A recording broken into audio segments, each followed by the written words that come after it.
এই যে পুরো ভিডিওটা হলো এখানে একটা স্ক্যাম হয়েছে বা একটা প্র্যাঙ্ক করা হয়েছে। তো প্র্যাঙ্কটা কি ছিল, তো সেটা তোমাদেরকে উত্তরটা দিতে হবে, ঠিক আছে?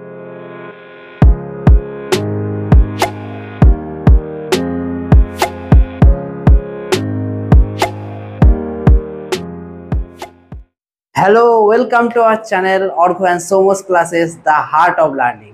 আমি সৌম্য চলে এসেছি একটা নতুন ফ্রেশ এবং একটা নিউ ভিডিও নিয়ে। আজকের যে ভিডিওটা হবে সেটা হচ্ছে যে ক্লাস 7-এর চ্যাপ্টারটা, বুঝতেই পারছো চ্যাপ্টারটা হচ্ছে আলো। এই যা আলোর নাম নিলে আমার অন্ধকার চলে এলো। ধূর ছাতা, কি হবে এবারে? শুরু হতে না হতেই শেষ হয়ে গেল। আলো কি হলো?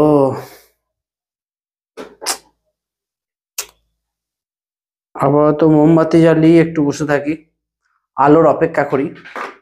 ও দেখো আলো আলো আকাশ, দেখো আকাশ তারায় ভরা, দেখো যাবার পথের পাশে ছোটে হাওয়া পাগল পারা, এত আনন্দ আয়োজন সবই আলো ছাড়া বৃথা। আলোই চলে গেল, তাহলে কি করে আলো চ্যাপ্টার হবে? Very disappointing. তো অপেক্ষা করা যাক, কি আর করা যাবে, কিছু তো করার নাই। দেখা যাক কখন কি আলো আসে। এই তো আলো চলে এসছে, উফ বাঁচা গেল। তো যখন আলো ছিল না মনে হচ্ছিল কতক্ষণে আলোটা আসবে, তাই তো? তো আলোর যে মর্ম তখন কখন বোঝা যাচ্ছিল, যখন অন্ধকার ছিল। যখন আলো ছিল তখন আলোর যে উপকার বা আলোর মর্ম কিচ্ছু বোঝা যাচ্ছিল না। তো সেরকমই জীবনে যখন কোনো জিনিস আমাদের কাছে থাকে তখন তার কি আমাদের তার কতটা লাভ বা তার কত মর্ম সেটা আমরা বুঝতে পারি না। যখন সেটা থাকে না তখনই আমরা তার গুরুত্বটা বুঝতে পারি। তো ঠিক সেরকমই এখন যেমন তোমাদের জীবনে এই সময়টায় তোমাদের পড়াশোনা আছে, মনে হচ্ছে কি বোরিং একটা জিনিস, ধুর ভাল লাগছে না, এর থেকে খেলা করলে ভালো হতো, এটা করলে ভালো হতো, ওটা করলে ভালো হতো, মোবাইল ঘাটলে ভালো হতো। তো বিশ্বাস করো একটা সময় পর হয়তো পড়াশোনা তোমাদের শেষ হয়ে যাবে, তখন মনে হবে যে যদি এই সময়টাকে একবার ফিরে পেতাম, যদি আরেকটু ভালো করে একটুখানি পড়াশোনা করতাম তাহলে আরেকটু ভালো হতো জীবনটা। তো তখন মনে হবেই। তাই জন্য বন্ধু একটা কথাই বলা, যে সময়কে গুরুত্ব দাও। সময়কে গুরুত্ব দাও, তাহলে সময় একদিন তোমাদের অবশ্যই গুরুত্ব দেবে, ঠিক আছে? তো কথাটা যেন মাথায় থাকে সবারই। পড়াশোনাটাকে মনোযোগ সহকারে করবে, বোঝা নয়। একদম বোঝার মতো করছো, করতে হবে বলে পড়ছো সেরকম নয়, একদম মন থেকে ভালোবাসো, তাহলে দেখবে পড়াশোনাও তোমাকে মন থেকেই ভালোবাসবে, ঠিক আছে? সবকিছু একদম সহজ সরল হয়ে যাবে। তো তাহলে আজকের নীতিকথা এখানেই কমপ্লিট হলো। তো শুরু করা যাক আজকে আলো চ্যাপ্টারটা। তো আলো চ্যাপ্টারে চলে আসি। আজকের যে ভিডিও হবে সেই ভিডিওর একদম লাস্টে, মানে আজকে যে ক্লাসটা হবে সেই ক্লাসের একদম লাস্টে একটা ইন্টারেস্টিং প্রশ্ন তোমাদের জন্য থাকছে। তো অবশ্যই প্রশ্নটা জানার জন্য অপেক্ষা করো এবং লাস্ট পর্যন্ত দেখো। তো চলো শুরু করা যাক, আর মনোযোগটা এই দিকে আর আমার দিকে। তো চলো। তো প্রথমেই যেটা জানবো সেটা হচ্ছে আলো কি। আলো কি? তো আলো বলেছে একটা বিশেষ প্রকার শক্তি, যেটা আমাদের দর্শনের অনুভূতি সৃষ্টি করে। দর্শন মানে কোনো কিছু দেখার অনুভূতি সৃষ্টি করে। তো যখন অন্ধকার ছিল তখন আমরা ঘরের মধ্যে কি জিনিসপত্র ছিল সেটা কি দেখতে পাচ্ছিলাম না। কোথায় কি কম্পিউটার আছে, কোথায় টেবিল আছে, কোথায় চেয়ার আছে, কিচ্ছু দেখতে পাচ্ছিলাম না অন্ধকার থাকলে। কিন্তু যখনই আলো চলে এলো তখনই আমরা বুঝতে পারছি ঘরের মধ্যে কি না কি সরঞ্জাম আছে, তাই তো? তো এই যে দেখতে পাচ্ছি এটা কার জন্য হচ্ছে? আলোর জন্যই হচ্ছে। যখন আলো ছিল না তখন আমরা কিচ্ছু বুঝতে পারছিলাম না। তাই জন্য আলো হচ্ছে একটা শক্তি, যেটা আমাদের কোনো কিছু দেখতে সাহায্য করে বা দেখার অনুভূতি সৃষ্টি করে। দর্শন মানে দেখার অনুভূতি সৃষ্টি করে। তাহলে আলো হচ্ছে এক বিশেষ প্রকার শক্তি যা আমাদের দর্শনের অনুভূতি সৃষ্টি করে। এরপরে কিছু বিশেষ বস্তু নিয়ে পড়বো। প্রথমেই আছে সপ্রভ বস্তু কাকে বলে, উদাহরণ দাও। তো বলেছে যে বস্তু নিজেই আলো বিকিরণ করে তাদেরকে বলা হচ্ছে সপ্রভ বস্তু। তাহলে যেসব বস্তু নিজেই আলো দেয় তাদেরকে বলা হচ্ছে যে সপ্রভ বস্তু, যেমন সূর্য, নক্ষত্র, বৈদ্যুতিক বাতি, জ্বলন্ত মোমবাতি ইত্যাদি। তারপর হচ্ছে নিষ্প্রভ বস্তু কাকে বলে, উদাহরণ দাও। যে বস্তু নিজে আলো বিকিরণ করে না, মানে নিজে আলো দেয় না, সপ্রভ বস্তু থেকে পাওয়া আলো প্রতিফলিত করে নিজে আলোকিত হয়। তাহলে যাদের নিজস্ব কোনো আলো নেই, যারা সপ্রভ বস্তুর উপর নির্ভরশীল আলোর জন্য, তাদেরকে বলা হচ্ছে যে নিষ্প্রভ বস্তু। যেমন ঘর বাড়ি, গাছপালা, চেয়ার টেবিল ইত্যাদি, এদের নিজস্ব কোনো আলো নেই। আবার আছে চাঁদ ও গ্রহগুলিও নিষ্প্রভ, মানে চাঁদ আর গ্রহের নিজস্ব কোনো আলো নেই। এরা কার আলোয় আলোকিত হয়? সূর্যের আলো প্রতিফলিত করে এরা আলোকিত হয়। ঠিক আছে, তাহলে আমরা জানলাম সপ্রভ বস্তু আর নিষ্প্রভ বস্তু। তাহলে এখানে সপ্রভ বস্তু উদাহরণ আছে, এখানে মোমবাতি নিজস্ব আলো আছে। অপ্রভ বস্তু হচ্ছে পৃথিবী, পৃথিবীর নিজস্ব কোনো আলো নেই, এরা সূর্যের আলোয় আলোকিত হয়। তারপরে আমরা চলে আসবো স্বচ্ছ মাধ্যম কাকে বলে, উদাহরণ দাও। আর অস্বচ্ছ মাধ্যম কাকে বলে? তো স্বচ্ছ মাধ্যম কি বলেছে? যে মাধ্যমের মধ্যে দিয়ে আলো সহজেই যাতায়াত করতে পারে, সহজেই চলাচল করতে পারে, তাকে বলা হচ্ছে স্বচ্ছ মাধ্যম। যেমন কাঁচ, জল, বায়ু ইত্যাদি মধ্যে দিয়ে আলো খুব ভালোভাবে চলাচল করতে পারে, তাহলে এগুলো হচ্ছে স্বচ্ছ মাধ্যম। অস্বচ্ছ মাধ্যম কি বলেছে? যে মাধ্যমের মধ্যে দিয়ে আলো চলাচল করতে পারে না, তাকে বলা হচ্ছে যে অস্বচ্ছ মাধ্যম। তাহলে যে মাধ্যমের মধ্যে দিয়ে আলো চলাচল করতে পারে না তাকে বলা হচ্ছে অস্বচ্ছ মাধ্যম। যেমন কাঠ, মাটি, ইট, পাথর ইত্যাদি, এগুলো হচ্ছে সব অস্বচ্ছ মাধ্যম। এবার আমরা একটা বিশেষ মাধ্যম নিয়ে জানবো, যেটা হচ্ছে ঈষৎ স্বচ্ছ মাধ্যম কাকে বলে, উদাহরণ দাও। তো কি বলেছে? যে মাধ্যমের মধ্যে দিয়ে আলো আংশিকভাবে চলাচল করতে পারে, মানে হালকা মাঝামাঝি চলাচল করতে পারে, তাদেরকে বলা হচ্ছে ঈষৎ স্বচ্ছ মাধ্যম। মানে আংশিক মানে মাঝামাঝি চলাচল করতে পারে। যেমন ঘষা কাচ, তৈলাক্ত কাগজ ইত্যাদি হচ্ছে ঈষৎ স্বচ্ছ মাধ্যম। তাহলে ঈষৎ স্বচ্ছ মাধ্যমের মধ্যে আলো আংশিকভাবে, মানে মাঝামাঝি, না বেশি না কম, একদম মাঝামাঝি চলাচল করতে পারে। তাহলে স্বচ্ছ মাধ্যম যার মধ্যে আলো খুব সহজেই চলাচল করতে পারে, কাঁচ। অস্বচ্ছ মাধ্যম যার মধ্যে আলো চলাচল করতে পারে না, যেমন কাঠ। আর ঈষৎ স্বচ্ছ মাধ্যম যার মধ্যে দিয়ে আলো খুব আংশিকভাবে, মানে মাঝামাঝি চলাচল করতে পারে, যেমন ঘষা কাঁচ। ঠিক আছে, এগুলো হচ্ছে তিনটে মাধ্যমের তিনটে উদাহরণ। এবারে আমরা জানবো সমসত্ব মাধ্যম কাকে বলে, উদাহরণ দাও। আর অসমসত্ব মাধ্যম কাকে বলে, উদাহরণ দাও। তো কি বলেছে? যে মাধ্যমের মধ্যে দিয়ে আলো সরল রেখা বরাবর সব দিকে সমান বেগে চলে। তাহলে যে মাধ্যমের মধ্যে দিয়ে আলো আলো সবসময় সরল রেখা বরাবর যায়, সোজা হবে। তাহলে সরল রেখা বরাবর সব দিকে সমান বেগে চলতে পারে, একই বেগ থাকে, তাদেরকে বলতে সমসত্ব মাধ্যম। যেমন বায়ু, কাঁচ, জল ইত্যাদি। তাহলে এবারে আমরা জানবো অসমসত্ব মাধ্যম কাকে বলে, উদাহরণ দাও। তো যে মাধ্যমের মধ্যে দিয়ে আলো বিভিন্ন দিকে বিভিন্ন বেগে চলে, তাকে বলা হচ্ছে অসমসত্ব মাধ্যম। তাহলে যে মাধ্যমের মধ্যে আলো বিভিন্ন দিকে বিভিন্ন বেগ নিয়ে চলে, তাকে বলা হচ্ছে অসমসত্ব মাধ্যম। এইটা কি হচ্ছে? এইটা হচ্ছে সমান বেগে যাচ্ছে, আর এটা বিভিন্ন বেগে যাচ্ছে। ঠিক আছে, অসমসত্ব মাধ্যম যেমন কোয়াটাজ আর অভ্র। ঠিক আছে, কোয়াটাজ আর অভ্র। এবার আমরা যেটা জানবো সেটা হচ্ছে আলোক উৎস কাকে বলে, উদাহরণ দাও। আলো উৎস, উৎস মানে যেখান থেকে আলোটা নির্গত হচ্ছে, যেখান থেকে আলোটা পাওয়া যাচ্ছে। যেমন এই ঘরের মধ্যে আলো কোথা থেকে আসছে? বিভিন্ন লাইট থেকে আসছে, যেখানে এই ওপরে লাইট গুলো আছে সেখান থেকে আমরা আলোটা পাচ্ছি। তাহলে যে বস্তু থেকে আলো নির্গত হয়, মানে বের হয়, তাকে বলা হচ্ছে আলোক উৎস। যেমন সূর্য, মোমবাতি, শিখা, চাঁদ ইত্যাদি। এখানে যেমন লাইটটা। আলোক রশ্মি কাকে বলে? আলোক উৎস থেকে নির্গত হয়ে আলো যে সরল রেখা বরাবর, আলো সবসময় কি যায়? সরল রেখা বরাবর সোজা পথে যায়। সরল রেখা পথে মাধ্যমের এক বিন্দু থেকে অন্য বিন্দুতে যায় আলো, সেই সরলরৈখিক পথকে বলা হচ্ছে আলোক রশ্মি। তাহলে আলোক রশ্মি কি? আলোক রশ্মি সবসময় সরল রেখা বরাবর যাবে এবং এক বিন্দু থেকে অন্য একটা বিন্দুতে যাবে। এক বিন্দু থেকে আর অনেক মাঝে অনেক সরলরেখা, মানে অনেকগুলো ছোট ছোট বিন্দু কল্পনা করলে সে আলোটা কি করবে? সরলরেখা বরাবর এক বিন্দু থেকে অন্য একটা বিন্দুতে যাবে। ঠিক আছে, তাহলে আলোক উৎস থেকে নির্গত হয়ে আলো যে সরলরেখা পথে মাধ্যমের এক বিন্দু থেকে অন্য বিন্দুতে যায়, আলোর এই সরলরৈখিক পথকে বলা হচ্ছে আলোক রশ্মি। এবারে আমরা জানবো প্রচ্ছায়া ও উপচ্ছায়া বলতে কি বোঝো। তো কি বলেছে?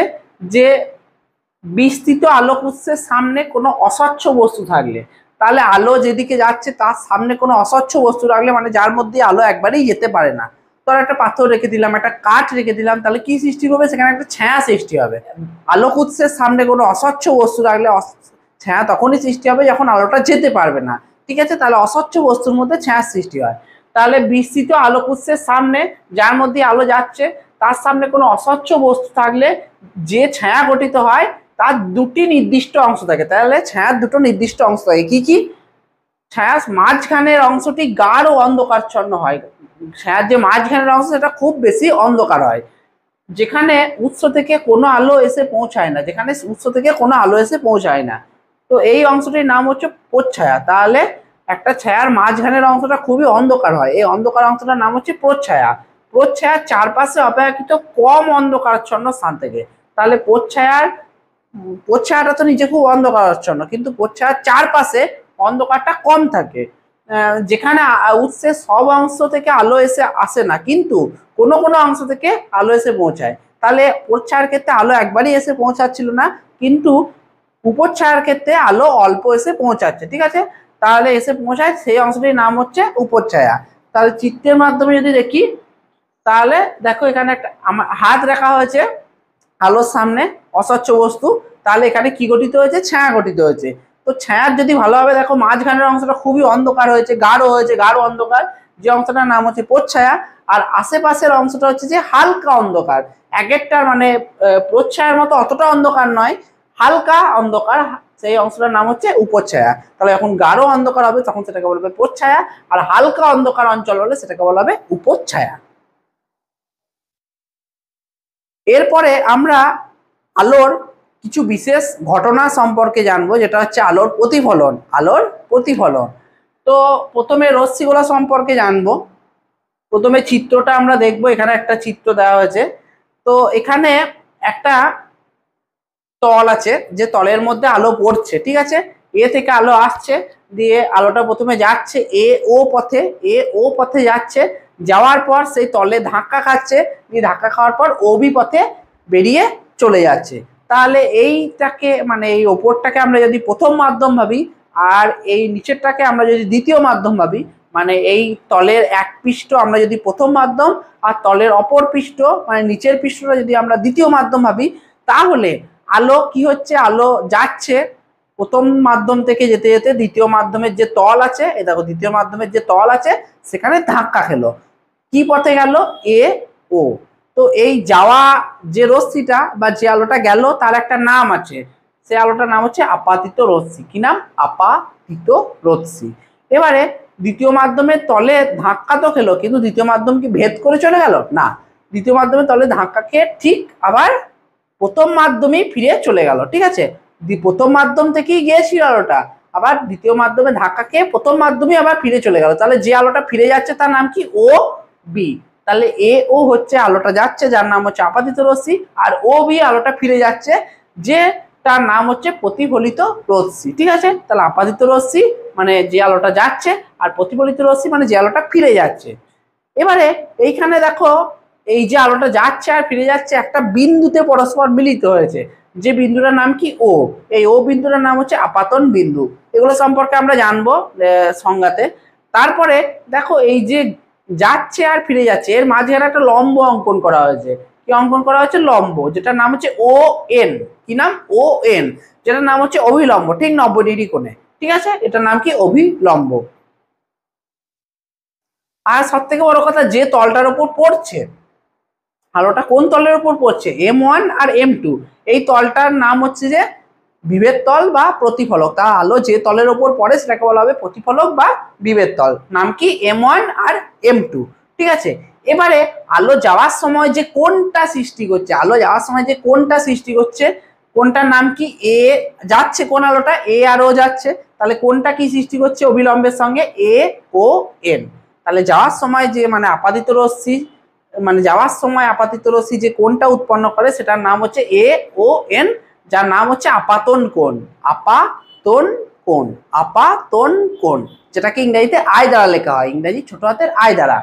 আর ফিরে যাওয়ার সময় আলোটা যখন ফিরে যাচ্ছে মানে প্রথম দ্বিতীয় মাধ্যমে যে তল আছে সেখানে ধাক্কা লেগে যখন প্রথম মাধ্যমে ফিরে চলে যাচ্ছে, মানে ও বি আলোটা যখন ফিরে যাচ্ছে, তখন যে কোণটা উৎপন্ন করছে তার নাম হচ্ছে এন ও বি, যেটার নাম হচ্ছে কোনটার নাম? প্রতিফলন কোণ। প্রতিফলন কোণ, এখানে সমস্ত কিছু লেখা আছে। এটাকে লেখা হয় ইংরেজির আর দ্বারা, ছোট হাতের আর। তাহলে আপাতনকে লেখা হয় ইংরেজি ছোট হাতের আই, আর প্রতিফলনকে লেখা হয় ইংরেজি ছোট হাতের আর। ঠিক আছে, তাহলে আপাতিত রশ্মি, আপাতন বিন্দু, অভিলম্ব, আপাতন কোণ, প্রতিফলন কোণ, প্রতিফলিত রশ্মি। ঠিক আছে, আর এটা বিভেদ তল। তো এই কটা হচ্ছে আলোর বিশেষ কিছু ঘটনা। তো এই ঘটনা সম্পর্কে এবার আমরা একটু সংজ্ঞাটা জেনে নিই।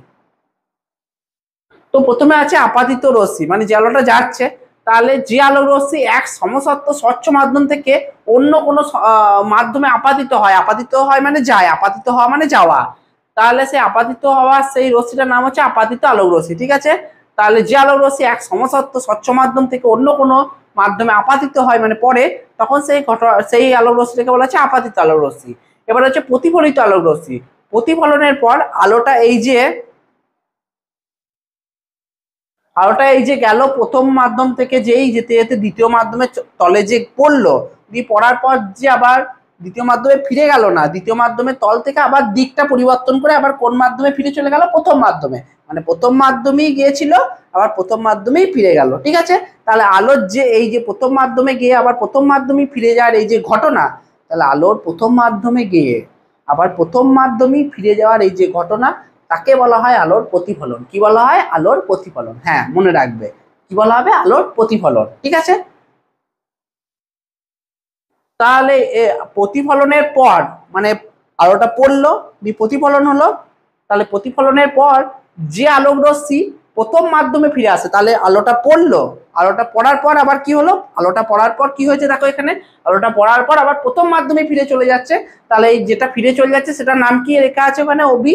অবি মানে প্রতিফলিত রশ্মি। অবি মানে প্রতিফলিত রশ্মি। প্রথম মাধ্যমে ফিরে আসে তাকে বলা হয় প্রতিফলিত আলোক রশ্মি। ঠিক আছে, তাহলে যেটা যাচ্ছে সেটা আপাতিত আলোক রশ্মি, যেটা ফিরে যাচ্ছে সেটা প্রতিফলিত আলোক রশ্মি। খুব ভালো করে করতে হবে এটা, কারণ আলো শুধু ক্লাস 7 জন্য নয়, আলো আছে ক্লাস 8, ক্লাস 9, ক্লাস 10। এই ধারণা আমাদের আজীবন লাগবে। তো ভালো করে, এটা হচ্ছে আমাদের বেসিক পার্ট, মানে পার্ট।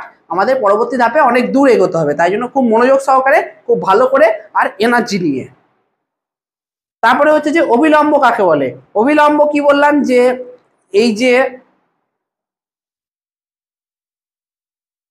এই যে আলোটা যাচ্ছে আর এই যে ফিরে চলে যাচ্ছে, যাচ্ছে ফিরে চলে যাচ্ছে, এর মাঝখানে একটা লম্ব অঙ্কন করা হচ্ছে 90°-তে। যে লম্বটার নাম হচ্ছে ON। এই ON-টার নাম হচ্ছে অবিলম্ব। কি নাম? অবিলম্ব। তাহলে আপাতন বিন্দু মানে যে বিন্দুতে মিলিত হচ্ছে, আপাতন বিন্দুটা হচ্ছে O।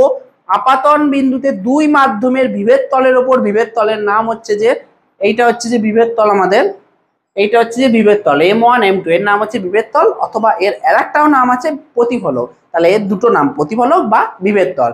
তাহলে কি বলেছে? যে আপাতন বিন্দুতে দুই মাধ্যমের বিভেদ তলের ওপর বা প্রতিফলকের ওপর, তাহলে আপাতন বিন্দুতে দুই মাধ্যমে, দুটো মাধ্যম আছে, একটা প্রথম মাধ্যম একটা দ্বিতীয় মাধ্যম তোমাদের বলেছিলাম, তাই জন্য দুটো মাধ্যম, দুই মাধ্যমের বিভেদ তলের ওপর বা প্রতিফলকের ওপর অঙ্কিত লম্ব, যে লম্বটা আঁকা হয়েছে, মানে 90° লম্ব যে আঁকা হয়েছে, সেই লম্বটার নামই হচ্ছে অবিলম্ব। ঠিক আছে, তাহলে এটা হচ্ছে পুরো চিত্রটা, মানে আলোর প্রতিফলনের পুরো চিত্রটা এখানে দেওয়া আছে। এরপরে যেটা কোণ, আপাতন কোণ, আমি বললাম যে আপাতিত রশ্মি অবিলম্বের সঙ্গে যে কোণ উৎপন্ন করে তাকে বলা হচ্ছে আপাতন কোণ, আর প্রতিফলিত রশ্মি অবিলম্বের সঙ্গে যে কোণ উৎপন্ন করে তাকে বলা হচ্ছে প্রতিফলন কোণ।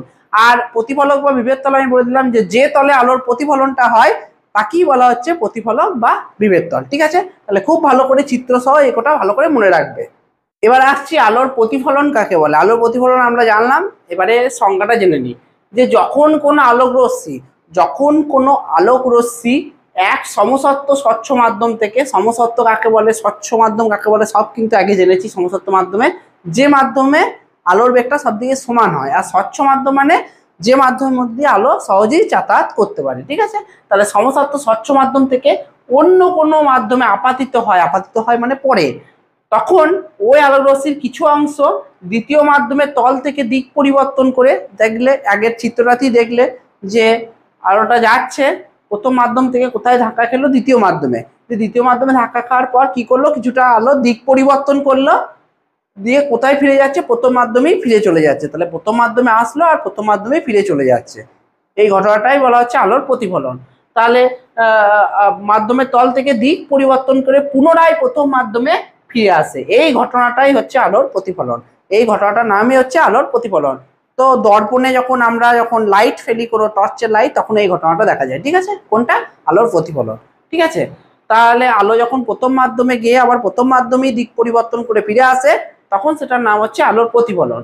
এই প্রতিফলনের সূত্র আছে, পরীক্ষাতে খুব আসে। প্রতিফলনের দুটো সূত্র কি কি? যে আপাতিত রশ্মি মানে যে আলোটা যাচ্ছে, প্রতিফলিত রশ্মি মানে যে আলোটা ফিরে চলে যাচ্ছে, এবং আপাতন বিন্দুতে বিভেদ তলের ওপর অঙ্কিত অবিলম্ব একই সমতলে অবস্থান করে। তাহলে আপাতিত রশ্মি, প্রতিফলিত রশ্মি এবং অবিলম্ব, আপাতিত রশ্মি, প্রতিফলিত রশ্মি এবং অবিলম্ব একই তলে মানে একই সমতলের মধ্যে অবস্থান করছে। দেখো, আপাতিত রশ্মি, প্রতিফলিত রশ্মি এবং অবিলম্ব, AO, ON R OB, AO, ON R OB। ঠিক আছে, এই তিনটে রশ্মি একই তলের মধ্যে আছে, দেখো তিনটি ওপরের দিকে আছে, তিনটি কি তলে আছে, একই সমতলে, কোনোটা ওপর কোনোটা নিচে এরকম কিন্তু নাই। ঠিক আছে, তিনটি একই তলে আছে, এদিকে কোথায় আছে, উপরের দিকে। আমরা যদি ওপর আর নিচ ভাবি বা প্রথম মাধ্যম বা দ্বিতীয় মাধ্যম ভাবি, তাহলে সবকটাই প্রথম মাধ্যমে আছে অথবা সবকটাই ওপরে আছে। ঠিক আছে, তাহলে আপাতিত রশ্মি, প্রতিফলিত রশ্মি এবং অবিলম্ব একই সমতলে থাকবে, এটা হচ্ছে প্রথম 1 নাম্বার সূত্র। তারপরে 2 নম্বরে কি বলেছে, যে আপাতন কোণ এবং প্রতিফলন কোণের মান সর্বদা সমান হয়। তাহলে আপাতন কোণ এবং প্রতিফলন কোণ, এই দেখো আপাতন কোণ মানে এ ও এন সমান এন ও বি, এ ও এন সমান এন ও বি, মানে দুটো কোণের মান সবসময় সমান হবে। এটাও 60 ডিগ্রি হলে এটাও 60 ডিগ্রি, এটাও 90 ডিগ্রি হলে এটাও 90 ডিগ্রি। ঠিক আছে, তাহলে আপাতন কোণ এবং প্রতিফলন কোণের মান দুটো সমান হবে, তাহলে তিনটে একই সমতলে থাকবে, এটা 1 নাম্বার। আর আপাতন কোণ আর প্রতিফলন কোণের মান সমান হবে, এটা 2 নাম্বার সূত্র। খুব ভালোভাবে করবে, পরীক্ষাতে আসে। তো এবারে আমরা যেটা করব সেটা হচ্ছে যে নিয়মিত প্রতিফলন আর বিক্ষিপ্ত প্রতিফলন। নিয়মিত প্রতিফলন, প্রতিফলনের দুটো ঘটনা, একটা নিয়মিত একটা বিক্ষিপ্ত, তো সেটা আমরা চিত্র সহ জানবো। তো চিত্র সহ নিয়মিত প্রতিফলনের সংজ্ঞা দাও। তো কি বলেছে দেখো, এখানে চিত্রটা যদি ভালো করে দেখো, যে আলো একটা সমতল বা মসৃণ তলের উপর পড়ছে, একটা মসৃণ মানে সোজা তলের উপর পড়ছে, দিয়ে সমান্তরাল ভাবে পড়ছে, দিয়ে সমান্তরাল ভাবেই বেরিয়ে চলে যাচ্ছে, সমান্তরাল ভাবে পড়ছে দিয়ে সমান্তরাল ভাবেই বেরিয়ে চলে যাচ্ছে, মানে একটা ডিজাইন লাগছে, একটা সুন্দর একটা ডিজাইন তৈরি করেছে। ঠিক আছে, কোনো এবড়ো খেবড়ো কোনো ডিজাইন নাই, একদম সুন্দর সমান্তরাল একটা ডিজাইন তৈরি করছে। তো কি বলেছে, যে সমান্তরাল মানে সোজা আলোক রশ্মি গুচ্ছ কোনো মসৃণ সমতলে আপাতিত হলে, মসৃণ দেখতে পাচ্ছ তলটা হচ্ছে একদম সোজা বা মসৃণ, মসৃণ তলে আপাতিত হলে, আপাতিত হওয়া মানে পড়া, প্রতিফলনের পর আপাতিত হচ্ছে দিয়ে প্রতিফলন হচ্ছে, মানে প্রথম মাধ্যমে যাচ্ছে আবার প্রথম মাধ্যমে ফিরে চলে যাচ্ছে, এই ঘটনাটাকে বলেছিলাম কি, প্রতিফলন। তাহলে প্রতিফলনের পর প্রতিফলিত রশ্মিগুচ্ছ পরস্পর সমান্তরাল হয় এবং একটা নির্দিষ্ট দিকে যায়। তাহলে আলোটা যাচ্ছে, আবার যখন প্রথম মাধ্যমে ফিরে যাচ্ছে তখন একটা নির্দিষ্ট দিকে যাচ্ছে, কোনো এবড়ো খেবড়ো দিক নয়, একদম নির্দিষ্ট দিকে একটা সুন্দর ডিজাইন তৈরি করছে যাকে আমরা বলবো। তাহলে এই রশ্মিগুচ্ছ পরস্পর সমান্তরাল হয় এবং একটি নির্দিষ্ট দিকে যায়, একে বলা হচ্ছে নিয়মিত প্রতিফলন। তাহলে আলো যখন সমান্তরাল রশ্মিগুচ্ছ একটা নির্দিষ্ট তলে মানে মসৃণ তলে আপাতিত হয়ে প্রতিফলনের পর যখন সমান্তরাল ভাবে বেরিয়ে চলে যায়, তখন সেটাকে বলা হচ্ছে যে নিয়মিত প্রতিফলন। ঠিক আছে, এরপরে এটা আসবো, সেটা হচ্ছে এর ঠিক উল্টোটা, মানে নিয়মিত ঠিক উল্টো, বিক্ষিপ্ত প্রতিফলন। চিত্র সহ বিক্ষিপ্ত প্রতিফলনের সংজ্ঞা দাও। এক্ষেত্রে দেখো আগের তলটা ছিল মসৃণ, এক্ষেত্রে আছে অমসৃণ বা এবড়ো খেবড়ো, আর আলোটা পড়ছে তো সমান্তরাল ভাবে, যাচ্ছে সমান্তরাল ভাবে, কিন্তু ফিরে যাওয়ার সময় দেখো এবড়ো খেবড়ো ভাবে যাচ্ছে, একটা এইদিকে একটা ওইদিকে একটা ওইদিকে, তো এবড়ো খেবড়ো ভাবে যাচ্ছে। একটা সুন্দর ডিজাইন আগের ক্ষেত্রে তৈরি করেছিল, একটা সুন্দর যে ডিজাইন আগের ক্ষেত্রে তৈরি করেছিল, এক্ষেত্রে তার বিন্দুমাত্রও কিছু নাই। ঠিক আছে, তো কি দেখা যাচ্ছে, যে সমান্তরাল আলোক রশ্মি গুচ্ছ কোনো অমসৃণ মানে এবড়ো খেবড়ো অমসৃণ তলে আপাতিত হলে প্রতিফলনের পর প্রতিফলিত রশ্মিগুলি পরস্পর সমান্তরাল ভাবে না থেকে, পরস্পর সোজাসুজি মানে সমান্তরাল ভাবে না থেকে যখন বিভিন্ন দিকে এদিকে ওদিকে চারদিকে ছড়িয়ে পড়ে, তখন সেই ঘটনাটাকে বলা হচ্ছে বিক্ষিপ্ত প্রতিফলন। তাহলে সমান্তরাল ভাবে গিয়ে সমান্তরাল ভাবেই যখন ফিরে যাবে তখন সেটাকে হবে নিয়মিত প্রতিফলন। আর সমান্তরাল ভাবে যাচ্ছে তো বটে, কিন্তু যখন ফিরে যাচ্ছে তখন চারিদিকে ছড়িয়ে পড়ছে এবড়ো খেবড়ো ভাবে, তখন সেটাকে বলা হবে বিক্ষিপ্ত প্রতিফলন। ওকে, এবারে আমরা নিয়মিত আর বিক্ষিপ্ত প্রতিফলনের পার্থক্য নিয়ে চলে এসেছি। তাহলে নিয়মিত আর বিক্ষিপ্ত প্রতিফলনের পার্থক্য, তো 1 নাম্বার কি বলেছে, যে নিয়মিত প্রতিফলন যে প্রতিফলক থাকে সেটা হয় মসৃণ, আর বিক্ষিপ্ত প্রতিফলনে যে প্রতিফলক থাকে সেটা অমসৃণ হয়। 2 নাম্বার, নিয়মিত প্রতিফলনে প্রতিফলকটা কি করে, চকচক করে, আর বিক্ষিপ্ত প্রতিফলনে প্রতিফলকটা চকচক করে না।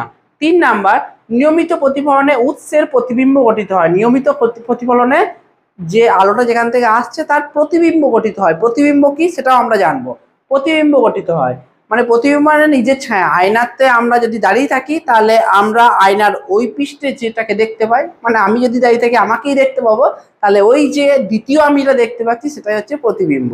ঠিক আছে, তাহলে নিয়মিত প্রতিফলনে উৎসের প্রতিবিম্ব গঠিত হয়, প্রতিবিম্ব সম্পর্কে আমরা আসছি এর পরের টপিকে।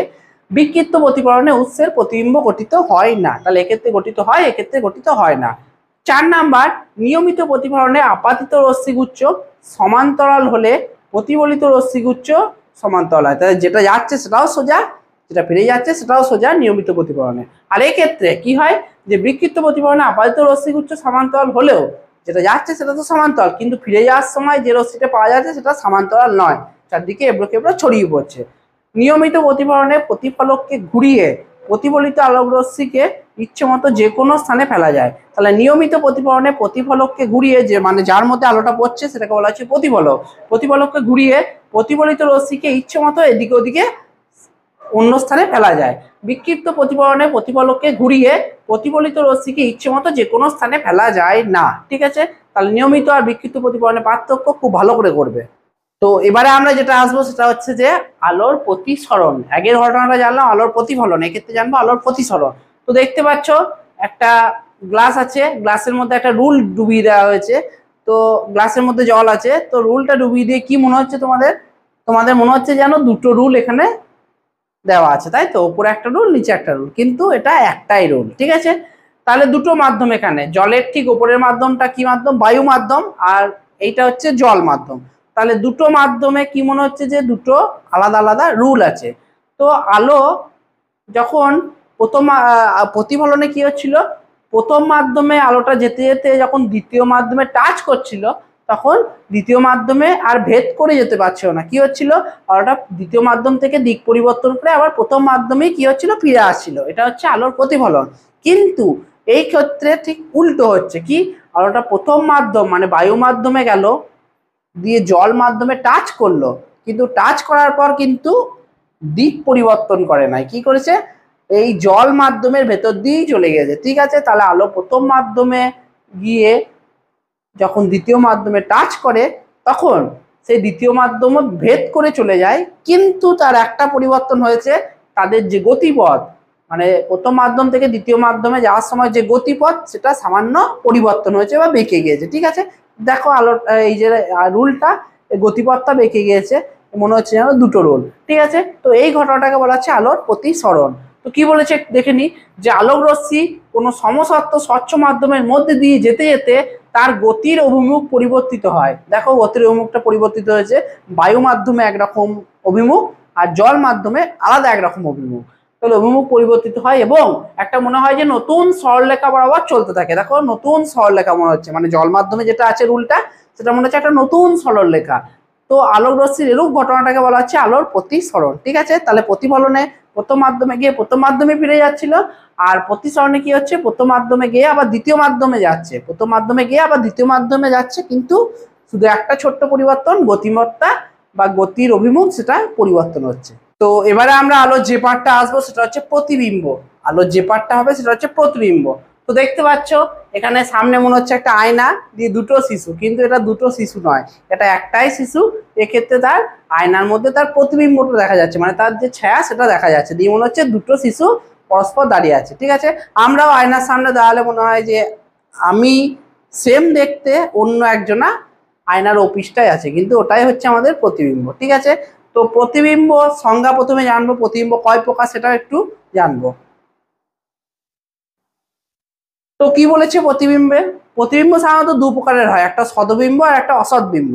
তো কোনো বিন্দু উৎস থেকে আগত আলোক রশ্মি গুচ্ছ, কোনো বিন্দু উৎস থেকে আগত আলোক রশ্মি গুচ্ছ, মানে যে সমস্ত আলোক রশ্মি গুচ্ছ একটা বিন্দু থেকে আগত হবে, প্রতিফলন বা প্রতিসরণের পর, তার প্রতিফলনও হতে পারে আবার প্রতিসরণ হতে পারে। প্রতিফলন বা প্রতিসরণের পর যদি দ্বিতীয় কোনো বিন্দুতে মিলিত হয় বা দ্বিতীয় কোনো বিন্দু থেকে অপসারিত হচ্ছে বলে মনে হয়, তাহলে ওই দ্বিতীয় বিন্দুটিকে প্রথম বিন্দুর প্রতিবিম্ব বলে। তাহলে প্রতিবিম্ব দুই ভাবে গঠিত হয়, একটা কি হবে, যে প্রথম মাধ্যমে গেল আলোটা, প্রথম মাধ্যমে গেল, দিয়ে প্রতিফলন বা প্রতিসরণ যে কোনো একটা ঘটলো, দিয়ে যখন দ্বিতীয় মাধ্যমে যাবে তখন সেটা একটা বিন্দুতে পরস্পর মিলিত হয়ে যাবে। তাহলে যখন একটা বিন্দুতে পরস্পর দ্বিতীয় মাধ্যমে মিলিত হয়ে যাবে, তখন সেটাকে বলা হবে সদবিম্ব। আর যখন এই যে দ্বিতীয় কোনো বিন্দুতে মিলিত হবে না, মিলিত না হয় সেখান থেকে অপসারিত হচ্ছে বলে মনে হবে, অপসারিত হয় মানে মিলিত না হয় সেখান থেকে বেরিয়ে চলে যাবে, সেখান থেকে বেরিয়ে চলে যাবে। তো আমরা একটা চিত্রের মাধ্যমে এটা আরো ভালোভাবে জানবো, যে যখন একটা বিন্দুতে মিলিত হবে, দ্বিতীয় কোনো বিন্দুতে একটা বিন্দুতে মিলিত হবে, তখন সেটাকে বলা হবে সদবিম্ব। আর যখন দ্বিতীয় বিন্দু থেকে বেরিয়ে চলে যাবে, মানে অপসারিত মানে চলে যাওয়া, বেরিয়ে হচ্ছে বলে মনে হবে, তখন সেটাকে বলা হবে অসৎবিম্ব। তাহলে সদবিম্ব আর অসৎবিম্ব দুটো একত্রে মিশিয়ে তৈরি হয়েছে প্রতিবিম্বের সংজ্ঞাটা। তাহলে আরেকবার বলছি, যে কোনো বিন্দু উৎস থেকে আগত আলোক রশ্মি গুচ্ছ প্রতিফলন বা প্রতিসরণের পর যদি দ্বিতীয় কোনো বিন্দুতে মিলিত হয়, দ্বিতীয় কোনো বিন্দুতে পরস্পর কি হয়, যদি মিলিত হয় তখন সেটাকে বলা হবে সদবিম্ব। এটা হচ্ছে সদবিম্বের সংজ্ঞা। এটাও আমরা নেক্সটে আছে সদবিম্বের সংজ্ঞাটা আলাদাভাবে। বা দ্বিতীয় কোনো বিন্দু থেকে অপসারিত হচ্ছে বলে মনে হয়, মানে দ্বিতীয় কোনো বিন্দুতে মিলিত হবে না কিন্তু সেখান থেকে বেরিয়ে চলে যাবে, অপসারিত হচ্ছে বলে মনে হয়, তাহলে ওই দ্বিতীয় বিন্দুটাকে প্রথম বিন্দুর প্রতিবিম্ব বলে। তাহলে সদবিম্ব আর অসৎবিম্ব দুটো একত্রে নিয়ে সৃষ্টি হয়েছে প্রতিবিম্বের সংজ্ঞাটা। এবারে দেখো প্রতিবিম্ব দুই প্রকার, একটা সদবিম্ব আর একটা অসৎবিম্ব। তাহলে সদবিম্বের ক্ষেত্রে কি বললাম, একটা নির্দিষ্ট বিন্দুতে মিলিত হবে। তাহলে কোনো উৎস থেকে আগত আলোকরশ্মি উচ্চ প্রতিফলন বা প্রতিসরণের পর যদি দ্বিতীয় কোনো বিন্দুতে মিলিত হয়, তাহলে ওই দ্বিতীয় বিন্দুটিকে প্রথম বিন্দুর বলা হবে সদবিম্ব। যেমন সিনেমার পর্দায় যে প্রতিবিম্ব গঠিত হয় সেটা হচ্ছে সদবিম্ব। আমরা যে সিনেমা দেখি সেইখানে যে প্রতিবিম্বটা আমরা দেখতে পাই সেটা হচ্ছে যে সদবিম্ব। উত্তল লেন্স বা অবতল লেন্সের ক্ষেত্রেও দেখা যায় সদবিম্ব। ঠিক আছে, তো কিরকম দেখো, এই ক্ষেত্রে দেখো একটা, এটা হচ্ছে উত্তল লেন্স। ঠিক আছে, যখন উত্তল লেন্স এটা হচ্ছে যে দুপৃষ্ঠটাই যখন চওড়া, দুপৃষ্ঠটাই যখন চামচের ওপরের প্রান্তটা, চামচের এই যে ওপরের প্রান্ত, চামচটা দেখতে ধরো এরকম, তো চামচের উপরের প্রান্তটা দুপৃষ্ঠাতেই থাকবে এরকম, দুপৃষ্ঠাতেই ওপরের প্রান্তটা মনে হবে এই পৃষ্ঠেও আর এই পৃষ্ঠেও। তাহলে দুপৃষ্ঠই যখন উঁচু থাকবে তখন সেটাকে বলা হবে উত্তল দর্পণ। আর অবতল দর্পণের ক্ষেত্রে দুপৃষ্ঠই কি হবে, এই নিচু হবে, মানে চামচের এই দিকটা, চামচের এই গর্তের দিকটা। ঠিক আছে, দুটোই গর্তের দিকটা হলে তখন সেটাকে বলা হবে অসৎবিম্ব, সেটাকে বলা হবে অবতল দর্পণ। তো অবতল দর্পণ, উত্তল দর্পণ এটা আমাদের এখন জানার বিষয় না, এটা পরবর্তীকালে লাগবে। তো জাস্ট একটু বললাম যেহেতু আছে। তো এক্ষেত্রে একটা উত্তল দর্পণ আছে, উত্তল লেন্স, যেটাকে বলা হবে উত্তল লেন্স, দুটো পৃষ্ঠই একদম উঁচু। ঠিক আছে, দুটো পৃষ্ঠই উঁচু। তাহলে কোনো একটা আলো, মানে পি আলো প্রথমে দর্পণে পড়লো, দিয়ে কি হচ্ছে, আমাদের চোখে যখন যাচ্ছে তখন কি হচ্ছে, একটা নির্দিষ্ট বিন্দুতে পরস্পর মিলিত হয়ে যাচ্ছে। তাহলে একটা আলো উৎস, মানে যেখান থেকে আলোটা তৈরি হচ্ছে, পি হচ্ছে আলোক উৎস, দিয়ে আলোক উৎসটা উত্তল লেন্সে পড়লো, উত্তল লেন্সে পড়ার পর আমাদের চোখে কি হবে, এবারে মিলিত হবে। এখানে দেখা যাচ্ছে চোখ। তো যখন কোনো বিন্দুতে মিলিত হচ্ছে, মিলিত হওয়ার বিন্দুটার নাম কি, পি ড্যাশ।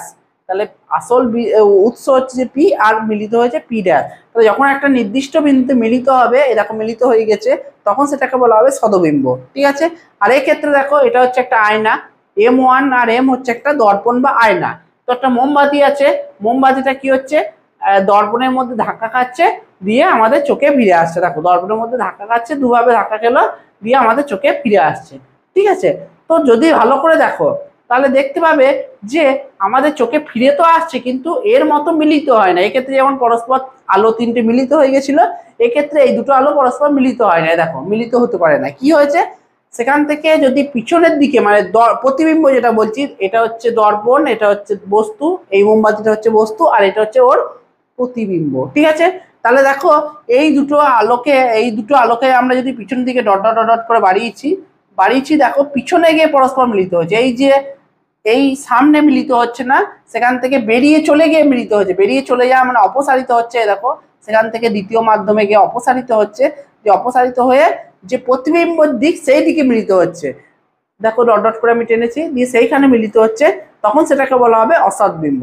তাহলে সৎবিম্ব যখন একটা নির্দিষ্ট বিন্দুতে মিলিত হবে তখন সেটাকে সৎবিম্ব, আর যখন অসৎবিম্ব যে মিলিত হবে না তখন সেটা কি হবে, মিলিতটা হবে কোন দিকে হবে, প্রতিবিম্বের দিকে হবে।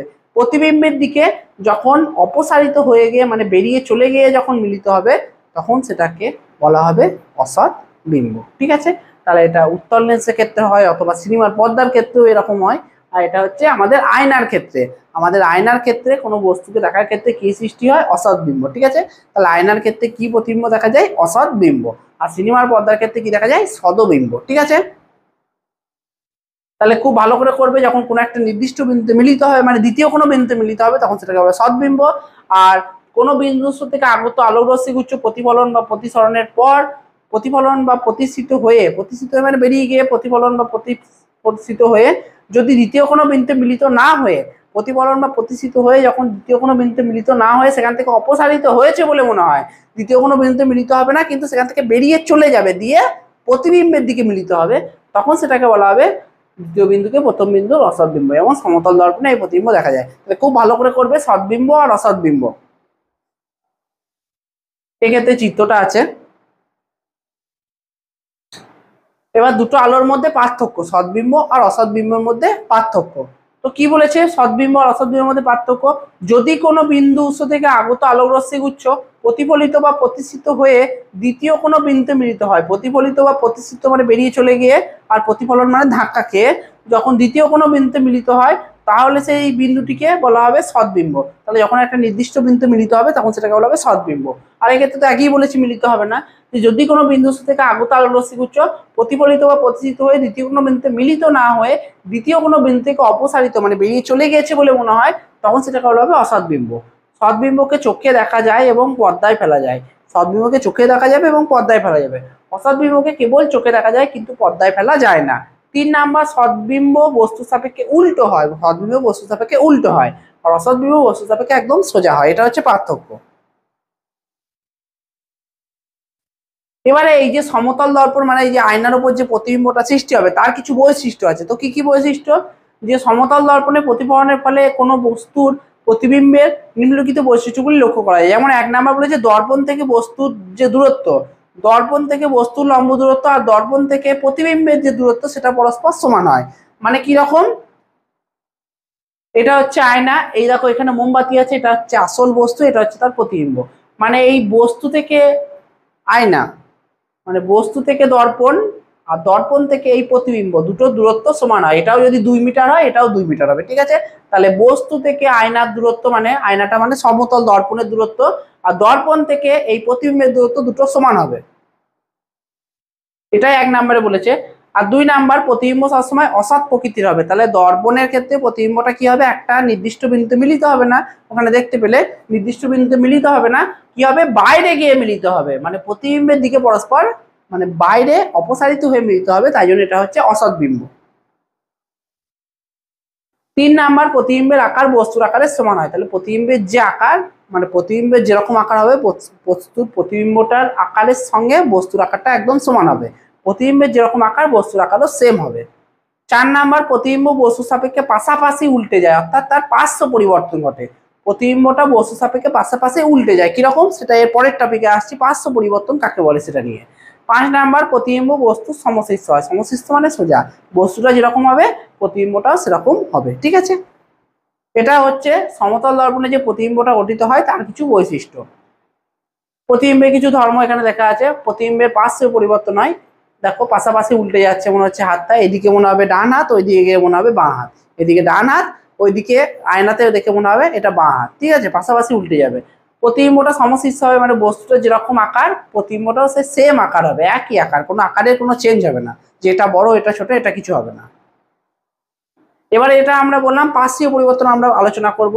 তো কি বলেছে দেখো, এটা হচ্ছে আয়না, এক্ষেত্রে অক্ষর লেখা হচ্ছে যে, এটা দেখো যেটা কি হয়ে গেছে উল্টে গিয়েছে, এখানে কে লেখা হয়েছে কেটা কি হয়েছে পাশাপাশি উল্টে গিয়েছে। তো সমতল দর্পণে গঠিত কোনো বস্তুর প্রতিবিম্বে বস্তুর সাপেক্ষে পাশাপাশি উল্টে যাওয়ার ঘটনাকে, তাহলে বস্তুর সাপেক্ষে যখন প্রতিবিম্বটা উল্টে যাবে পাশাপাশি তখন সেই ঘটনাটাকে বলা হবে প্রতিবিম্বের পার্শ্বীয় পরিবর্তন মানে পাশাপাশি উল্টে যাওয়া। এটা কি, এটা হচ্ছে একটা সিনেমার পর্দা। তো সিনেমার পর্দায় লাস্ট তোমাদের সিনেমা কি দেখেছো সবাই কমেন্ট করে জানাবে, লাস্ট তোমরা সিনেমা কবে দেখতে গেছো এবং কি সিনেমা ছিল সেটা অবশ্যই জানিও কেউ যদি ইন্টারেস্টেড হও। তো যেটা কোশ্চেন সেটা হচ্ছে যে সিনেমার পর্দা সাদা এবং অমসৃণ কেন করা হয়, সিনেমার যে পর্দা সেটা কেন সাদা হয় আর অমসৃণ কেন হয়, কেন করা হয়, তো চলো দেখা যাক, পরীক্ষায় খুব ইম্পর্টেন্ট এটা। যে সিনেমার পর্দা সাদা হওয়ায় আপাতিত আলোর কোনো অংশ কি শোষণ করে না, দেখবে যখন কোনো বড় বড় জায়েন্ট স্ক্রিন যখন বিশ্বকাপ ফাইনাল খেলা বা সমস্ত কিছু খেলা হয় তখন প্রজেক্টর বসানো হয় যে ফাইনাল খেলা দেখার জন্য, তখন যে পর্দাটা আমাদের ব্যবহার করা হয় সেই পর্দাটা কোনো কালো হয় না, কি হয় সবসময় সাদা হয়, কেন হয়, কারণ সাদা হলে সমস্ত আলোকে কি করে নেবে প্রতিফলিত করতে পারবে, কিন্তু কালো হলে কি হবে সমস্ত আলোটা শোষণ করে নেবে, কালো হলে সমস্ত আলোকে শোষণ করে নেবে। তাই জন্য গরমকালে কি হয়, গরমকালে যদি কালো জামা পরা হয় তাহলে বেশি গরম করে, কারণ সমস্ত সূর্য আলোটা শোষণ করে নেয়, কিন্তু যদি সাদা জামা পরা হয় তাহলে গরম অতটা করে না, কারণ পুরো যে সূর্য আলো সেটা প্রতিফলিত করে দেয়, প্রতিফলিত মানে ছেড়ে দেবে, ধাক্কা খাবে দিয়ে ছেড়ে দেবে, ধাক্কা খাবে আর ছেড়ে দেবে, ঠিক আছে, তাই জন্য সাদা জামা ব্যবহার করা হয়। তাহলে সিনেমার পর্দা সাদা হওয়ায় আপাতিত আলোর কোনো অংশকেই শোষণ করে না, সাদা হওয়ার জন্য কোনো অংশকেই শোষণ করে না, প্রায় সব আলোকেই কি করে দেয় প্রতিফলিত করে দেয়, ছেড়ে দেয়, ফলে পর্দার শোষণের জন্য ছবির উজ্জ্বলতা কমে না, তাহলে যেহেতু পর্দাতে আলোটা শোষণ হচ্ছে না তাই জন্য উজ্জ্বলতা কমছে না, একদম ভালোভাবে দেখা যাচ্ছে। তো এর পরের যে কোশ্চেনটা হচ্ছে সেটা হচ্ছে যে সাদা তো হয়, এটা আমরা জানলাম, এবার হচ্ছে অমসৃণ কেন হয়? কারণ আমরা জানলাম যে আলোর যে অমসৃণ তলে তার বিক্ষিপ্ত প্রতিফলন হয়, আর বিক্ষিপ্ত প্রতিফলনে কি হয়, আলোটা চারিদিকে ছড়িয়ে পড়ে, ফলে সিনেমা হলে সব দিকের দর্শক ভালোভাবে সিনেমাটা উপভোগ করতে পারবে। আর নিয়মিত প্রতিফলন হলে কেবলমাত্র একদিকের দর্শকই সেটা দেখতে পারতো, বাকিরা চুপ করে বসে থাকতো, কোনো কাজই ছিল না, অনেক কাজই ছিল আবার। তো পর্দা অমসৃণ হওয়ার আপাতিত আলোর বিক্ষিপ্ত প্রতিফলন হয়। পর্দা যদি অমসৃণ হয় তাহলে আপাতিত আলোর কি প্রতিফলন হয়? বিক্ষিপ্ত প্রতিফলন হয়। ফলে প্রতিফলিত রশ্মি হলের চতুর্দিকে মানে চারিদিকে ছড়িয়ে পড়ে এবং সব দর্শকের চোখে সমানভাবে পৌঁছায়। এই তাই হলের যে কোনো জায়গা থেকে দর্শকরা ছবিটা ভালোভাবে দেখতে পায়। তাহলে প্রথমে সাদা কেন হয় আর তারপরে অমসৃণ কেন হয়, খুব ভালোভাবে করবে। তো এবারে আমরা কিছু চিত্র সম্পর্কে জানবো, লঘু মাধ্যম থেকে ঘন মাধ্যম আর ঘন মাধ্যম থেকে লঘু মাধ্যমে আলোর প্রতিসরণের চিত্র।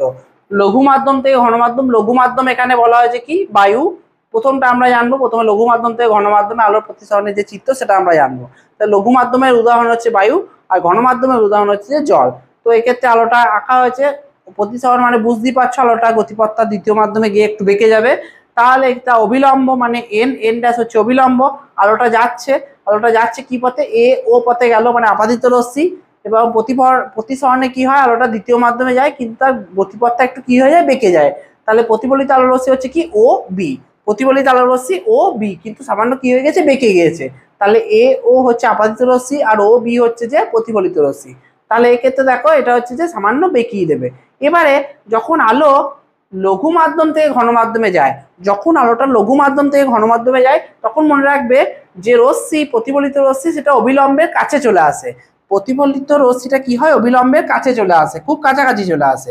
কিন্তু যখন আলোটা ঘন থেকে লঘু যাবে মানে ঠিক এর উল্টো, তখন যে অবিলম্বটা আছে সেটা প্রতিফলিত রশ্মি থেকে অনেকটা দূরে সরে গেছে। তাহলে লঘু থেকে ঘনর ক্ষেত্রে কি হয়, প্রতিফলিত রশ্মিটা অবিলম্বের কাছে চলে আসে, দেখো অনেকটা কাছে চলে এসছে। আর যখন ঘন থেকে লঘু হবে তখন প্রতিফলিত রশ্মিটা অবিলম্ব থেকে অনেকটা দূরে সরে যাবে, এটা কিন্তু মনে রাখবে, ঠিক আছে। দেখো প্রতিসিত রশ্মি মানে প্রতিফলিত রশ্মিকে বোঝানো হচ্ছে অবিলম্বের দিকে সরে আসে মানে অনেকটা কাছে চলে আসে। আর যখন এক্ষেত্রে অবিলম্বের দূরে সরে যায় প্রতিসিত রশ্মিটা, তো দেখো এক্ষেত্রে কাঁচ থেকে বায়ু যাচ্ছে, কাঁচ হচ্ছে এখানে ঘনমাধ্যম আর বায়ু হচ্ছে এখানে লঘু মাধ্যম, ঠিক আছে। তো প্রথমে আলোটা গেল, যেহেতু বলেছে ঘন মাধ্যম থেকে যাচ্ছে তাহলে এক্ষেত্রে ঘন মাধ্যম থেকে তীক্ষ্ণতা স্টার্ট হয়েছিল, আর এক্ষেত্রে তীক্ষ্ণতা কোথা থেকে স্টার্ট হয়েছিল, বায়ু থেকে মানে লঘু থেকে, ঠিক আছে। তাহলে যেটা প্রথমে বলবে সেখান থেকে আলোটা স্টার্ট হবে। তো এখানে যেহেতু ঘন থেকে স্টার্ট করতে বলা হয়েছে তাহলে নিচের থেকে স্টার্ট হলো, দিয়ে আলোটা কি হয়েছে, অবিলম্ব থেকে দূরে সরে গেছে অনেকটা, দেখো বেঁকে গিয়েছে কিন্তু অনেকটা দূরে সরে গেছে। তো এটা যদি কাছে দিয়ে দাও তাহলেই কিন্তু ভুল হয়ে যাবে, ঠিক আছে। তাহলে এই জিনিসটা মনে রাখবে, আলো যখন লঘু থেকে ঘনতে আসে তখন প্রতিফলিত রশ্মি বা প্রতিসিত রশ্মিটা অবিলম্বের কাছে চলে আসে, আর আলো যখন ঘন থেকে লঘুতে যায় তখন কি হয়, প্রতিফলিত রশ্মিটা অবিলম্বের অনেকটা দূরে সরে যায়, ঠিক আছে। তো চিত্র দুটো ভালো করে প্র্যাকটিস করবে কিভাবে আঁকবে, ঠিক আছে। আর এক্ষেত্রে আয় আমি বলেছিলাম আপাতন কোণকে ইংরেজিতে আয় বলা হয় আর প্রতিফলন কোণকে ইংরেজিতে আর বলা হয়। এক্ষেত্রে আপাতন কোণ হচ্ছে যাওয়ার সময় যে কোণটা এ ও এন, আর প্রতিফলন কোণ কোনটা বি ও এন ড্যাশ, ঠিক আছে। তো এটা হচ্ছে যে চিত্রটা ভালোভাবে করবে। তো আজকের ক্লাসটা মানে আলোর প্রথম ক্লাসটা আজকে এখানেই কমপ্লিট। তো যেটুকুনি করলাম সেটা ভালো করে মনোযোগ সহকারে করবে, আশা রাখছি তোমাদের ভিডিওটা ভালো লাগবে এবং যা কিছু আছে সমস্ত কিছু ভালোভাবে বুঝতে পারবে। তো যেটুকুনি করলাম সেটা খুব ভালোভাবে করবে। এর পরের ক্লাসটা মানে এর পরের যে পার্টে আছে আলোর পরবর্তী যে টপিক সেটা আমরা পরের ভিডিওতে আলোচনা করব। তো সবাই যদি ভিডিওটা ভালো লাগে তাহলে অবশ্যই শেয়ার করবে বন্ধু বান্ধবদের মধ্যে, যদি উপকার হয় তাহলে অবশ্যই পাশে থাকবে যেভাবে এখন পাশে আছো আমাদের। আর তাড়াতাড়ি আমাদের চ্যানেলটা খুব তাড়াতাড়ি গ্রোথ করবে, আশা করছি তোমাদের পাশে থাকলে এই যাবে। তো সবাই ভালো থেকো, সুস্থ থেকো। আর হ্যাঁ, যে ইন্টারেস্টিং যে কোশ্চেনটা সেটা বলতে তো ভুলেই যাচ্ছিলাম। তো এই যে পুরো ভিডিওটা হলো এখানে একটা স্ক্যাম হয়েছে বা একটা প্র্যাঙ্ক করা হয়েছে। তো প্র্যাঙ্কটা কি ছিল, তো সেটা তোমাদেরকে উত্তরটা দিতে হবে, ঠিক আছে। প্র্যাঙ্কটা কি ছিল সেটা তোমাদের উত্তরটা দিতে হবে। আমরা আলোর পার্ট 2-তে দেখবো প্র্যাঙ্কটা কি ছিল এবং সেটা বিস্তারিত আলোচনা হবে। তো সবাই সুস্থ থেকো, ভালো থেকো আর প্র্যাঙ্কটা খুঁজতে থাকো। আর অবশ্যই ক্লাসটা ভালোভাবে মনোযোগ সহকারে জোশের সঙ্গে ভালোভাবে করো, ঠিক আছে। মনোযোগ সহকারে করবে আর সবাই ভালো থাকবে, সুস্থ থাকবে। টাটা।